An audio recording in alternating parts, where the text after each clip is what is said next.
Hello everyone, I am Ashwini Vashishtha. और आज जैसा कि मैंने आप लोगों से प्रॉमिस किया था कि शोभा लिमिटेड के जो एक नया प्रोजेक्ट सेक्टर 108 में लॉन्च होने वाला है, हम उसके बारे में नेक्स्ट वीडियो में डिस्कस करेंगे। और आज इस वीडियो में हम शोभा के बारे में ही डिस्कस करने वाले हैं। और बहुत सारी चीज़ें मैं आप लोगों को प्रॉमिस करता हूँ कि मेरे वीडियोज आप पूरे यूट्यूब पे देख लेना, नहीं मिलेंगे इस टाइप के, क्योंकि मैं और वैसे उस टाइप के बनाने में कोई फ़ायदा भी नहीं है। और मैं आप लोगों के साथ वही शेयर करता हूँ जो मैंने रियल एस्टेट में अकेला मैंने प्रोजेक्ट को सेल ही नहीं किया, मैंने हर एक प्रोजेक्ट का रिसर्च एंड एनालिसिस करके और जितना भी मेरा एक्सपीरियंस हुआ है, चाहे कोई भी लोकेशन क्यों ना हो, चाहे कोई भी बिल्डर क्यों ना हो, मैंने उसको पूरी तरीके से रिसर्च कर रखा है और वो ही आप लोगों के साथ में शेयर करता हूँ। होपफुली मेरे वीडियो आपके ड्रीम प्रोजेक्ट तक आपको पहुँचाने में कुछ ना कुछ हेल्प जरूर करेंगे। शोभा सिटी के बारे में बात करें तो पीसी मेनन की बात करना बहुत ज़रूरी है, जो इसके फाउंडर हैं। और इन्होंने 1995 में इस कंपनी को स्टार्ट किया था और जब से लेकर और आज तक इस कंपनी के बहुत कम नेगेटिव पॉइंट सुनने को मिले हैं। बहुत कम, यानी कि हम उनको इग्नोर किया जा सकता है। यदि हम रियल एस्टेट की बात करें, पीएनसी मेनन जो कि स्कूल ड्रॉप आउट हैं और उनके पास ओमान की नागरिकता है, ओमान के ही एक सक्सेसफुल बिजनेसमैन हैं। और यहाँ पे उनके बेटे यानी कि रवि मेनन और इन दोनों ने मिलकर इस कंपनी को आज एक नई ऊंचाइयों तक लेकर गए हैं। लेकिन हम दोनों ही बातें करेंगे कि ये प्रोजेक्ट आप लोगों के लिए कैसा रहने वाला है। और मैं आप लोगों को कुछ हिंट दूंगा कि जब भी आप यहाँ पर इन्वेस्ट करें तो आपके लिए ये सारी चीज़ें जब डील करें तो आपके लिए जानना ज़रूरी है। और इस प्रोजेक्ट में क्या प्रोज एंड कॉन्स हैं, मैं दोनों ही बातें आपके साथ शेयर करूंगा, जैसा कि मैं हमेशा हर एक प्रोजेक्ट की करता हूं। शोभा लिमिटेड की बात करें तो 12 सिटीज़ में इनकी प्रेजेंस है। और गुड़गांव की बात करें और इस प्रोजेक्ट की बात करें सेक्टर 108 में जो लॉन्च होने वाला है, ये टोटल 39 एकड़ की एक टाउनशिप है। और इस 39 एकड़ में 8.5 एकड़ आपके लिए ग्रीन स्पेस रहने वाला है। और मैं हमेशा ग्रीन स्पेस पहले रखता हूं, क्योंकि कंक्रीट की बड़ी बड़ी बिल्डिंग्स में आपको जो खुश रखेगा वो यही एक ग्रीन स्पेस है। जब आप रहते हैं तब उसका पता लगता है। 2 club houses, Lutyens theme and 90 metre cricket ground इस बिल्डर को लग्जरियस बिल्डर्स की कैटेगरी में रखता है।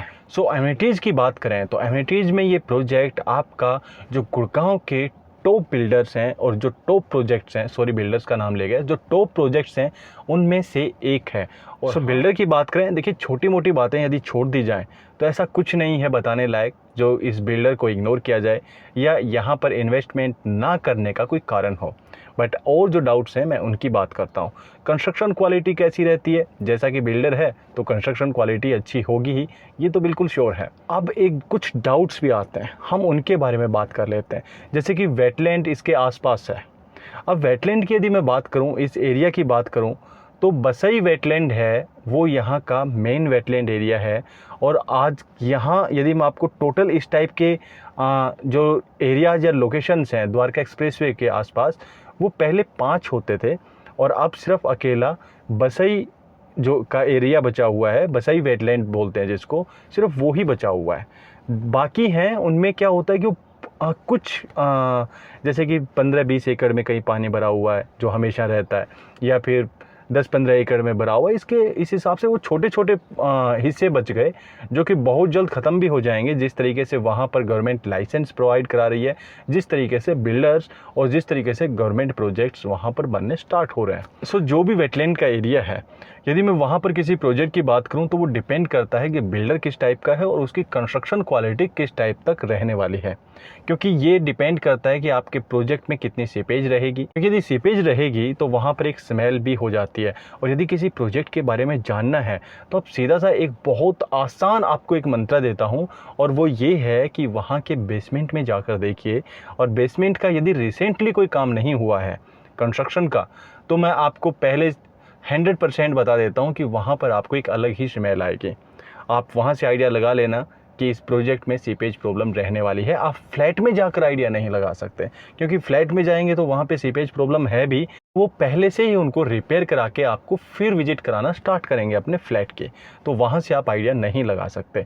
यदि मैं इस बिल्डर की बात करूँ तो यहाँ पर सीपेज प्रॉब्लम रहने के चांसेस ना के बराबर हैं, इसलिए आपका ये डाउट है, ये मैं 100% कह सकता हूँ कि इस वजह से ये भी कोई ऐसा कारण नहीं बनता कि यहाँ पर इन्वेस्टमेंट ना किया जाए। बट कुछ और डाउट्स हैं, वो भी बात करते हैं।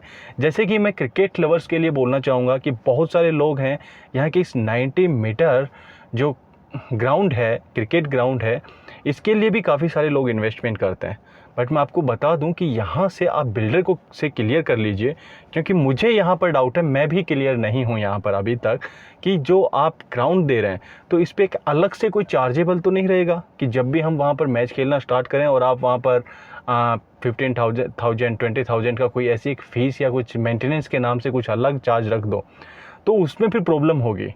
उसकी वजह से तो बहुत सारी एकेडमीज यहाँ पर गुड़गांव में खुली हुई हैं, द्वारका एक्सप्रेसवे के पे भी हैं और बहुत अच्छी हैं, तो फिर इसका कोई फ़ायदा नहीं रह जाता। ये तो एक बिल्डर का कमाने का फिर एक अलग से एक तरीका हो गया। तो आप वो पहले बिल्डर से क्लियर कर लें, क्योंकि बिल्डर ने अभी तक इसके बारे में कोई ऐसा क्लियर नहीं किया हुआ है और ये बहुत बड़ा डाउट है जो क्रिकेट लवर्स हैं उनको लिए मैं बोल रहा हूँ। अब बात करते हैं प्राइस के। देखिए, प्राइस यदि मैं बात करूँ तो कोई भी एक बड़ा ब्रांड क्यों ना हो, अब इन्होंने 28 ईयर्स दिए हैं अपने आप को एक ब्रांड के रूप में इस्टेब्लिश करने में, और इनको काम, एक जब भी ब्रांड बनता है तो उनको काम बहुत ही इस तरीके से करना पड़ता है कि कोई भी ऐसे लूप होल्स ना छूटें, कोई नेगेटिविटी उनके बारे में ना फैले, और उनके लिए वो काम बहुत अच्छा करते हैं। एक तरीके से तपस्या है। तो ये 28 ईयर्स की तपस्या है, उसके लिए बिल्डर आपको 20 to 25% एक्स्ट्रा चार्ज करेगा, ये सच है। क्योंकि यदि कोई नया बिल्डर, मैं यहाँ के आसपास की लोकेशन की ही बात करूँ, यदि कोई भी नया बिल्डर यहाँ पर आता, या जो ब्रांड है एक शोभा के बराबर नहीं बन पाया है, बिल्डर चाहे कितना भी अच्छा क्यों ना हो, तो वहाँ के जो प्राइस हैं 20 to 25% कम रहेंगे, ये तो कन्फर्म है। और जो भी एक लग्जरी ब्रांड के एक हिस्सा बनना चाहते हैं, एक पार्ट बनना चाहते हैं, तो वो तो चाहे कोई भी हो, वो एक्स्ट्रा अमाउंट पे करते ही करते हैं। वहाँ पर मार्जिन बहुत ज़्यादा होता है किसी भी प्रोडक्ट के ऊपर, तो वो चाहे शोभा हो। यहाँ पर मैं देखता हूँ जो आप लोग इन्वेस्टमेंट कर रहे हैं, तो बहुत सारे लोग इस तरीके के आते हैं कि मैं आज इन्वेस्टमेंट करता हूँ, उनका बजट है 2 CR 2.5 CR और वो 3.5 या 4 CR तक जा रहे हैं। मैं उन लोगों को यही सजेस्ट करूंगा कि ऐसा आप सिर्फ एक शोभा का पार्ट बनने के लिए ना करें।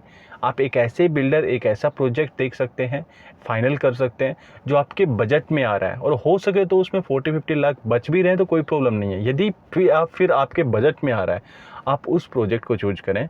आप ऐसे प्रोजेक्ट में ना जाएं, क्योंकि उसमें प्रॉब्लम क्या होगी मैं आपको बताता हूँ। और शोभा सिटी कोई लास्ट बिल्डर नहीं है, लास्ट प्रोजेक्ट नहीं है। बहुत सारे अच्छे प्रोजेक्ट अभी आने बाकी हैं और बहुत सारे अभी चल भी रहे हैं जो शोभा के बराबर ही क्वालिटी देते हैं आपको। बट वजह क्या है, जैसा कि मैंने बताया कि शोभा एक ब्रांड बन चुका है, DLF एक ब्रांड बन चुका है, तो जो 20-25% अमाउंट एक्स्ट्रा वो दूसरे बिल्डर से लेंगे, उसको मैं भी एक्सेप्ट करता हूं और ये रियलिटी है भी। सो यदि आप शोभा में इन्वेस्टमेंट करना चाहते हैं तो EOI स्टार्ट हो चुके हैं, मेरे नंबर दिए हुए हैं, आप यहाँ पर व्हाट्सअप कर सकते हैं। लेकिन फिर भी मेरी आपसे यही गुजारिश रहेगी कि मैं इस तरीके की आपको वो सुझाव नहीं दूंगा, सजेस्ट नहीं करूंगा कि आप लोग अपना बजट बढ़ाकर शोभा में आए। नहीं, यदि आपका बजट है तभी आप कॉल करें, चाहे किसी दूसरे ब्रोकर के थ्रू जाते हैं, चैनल पार्टनर के थ्रू जाते हैं, तब भी कोई इश्यू नहीं है। बट ये चीज़ें आप देख लें, क्योंकि फ्यूचर में जाके वो आपके लिए बहुत बड़ी मुश्किलें पैदा कर देता है। क्योंकि रियल एस्टेट मार्केट देखिए क्या है, हमेशा अप जाता है, ये 100% श्योर हूँ मैं भी, और हर कोई है, हर कोई जानता है कि रियल एस्टेट मार्केट कभी डाउन जाता ही नहीं, लेकिन एक छोटे से पीरियड के लिए जा सकता है। और यदि आप देख के चल रहे हो कि मुझे नेक्स्ट 1 ईयर में इस प्रोजेक्ट को खरीद के और निकालना है, या कोई प्रॉब्लम हुई तो मैं इसको निकाल दूंगा या सेल कर दूंगा, और सोचिए कि उस टाइम पे मार्केट थोड़ा सा डाउन चला जाता है, जाएगा नहीं बट ऐसा हुआ, तो फिर आप क्या करेंगे, आप लॉस में सेल करेंगे। और ऐसे ही लोग ऐसे ही लोग जो नए इन्वेस्टर होते हैं वो उसी तरीके से लॉस खाते हैं। इसलिए कभी भी इन्वेस्टमेंट करें, पहले अपना बजट देखें, सोच समझ कर इन्वेस्टमेंट करें। आपका जो रियल एस्टेट एडवाइज़र है उसको भी आप सोच समझ कर ही फाइनल करें कि किसके थ्रू आपको डील लेनी है, कौन आपको सही तरीके से सजेस्ट कर सकता है, चाहे वो कोई भी हो। मार्केट में काफ़ी सारे लोग ऐसे हो सकते हैं, तो आप उनको देखें। अब नेक्स्ट पार्ट में हम और भी ऐसे डाउट्स हैं उनको क्लियर करते हुए चलेंगे, बट तब तक हम साथ के साथ दूसरे बिल्डर और दूसरे प्रोजेक्ट हैं उनको भी साथ लेकर चलेंगे। सो आज के लिए इतना ही था। Thank you very much. मिलेंगे फिर किसी दूसरे प्रोजेक्ट और बिल्डर या लोकेशन के रिव्यू के वक्त। Thank you very much.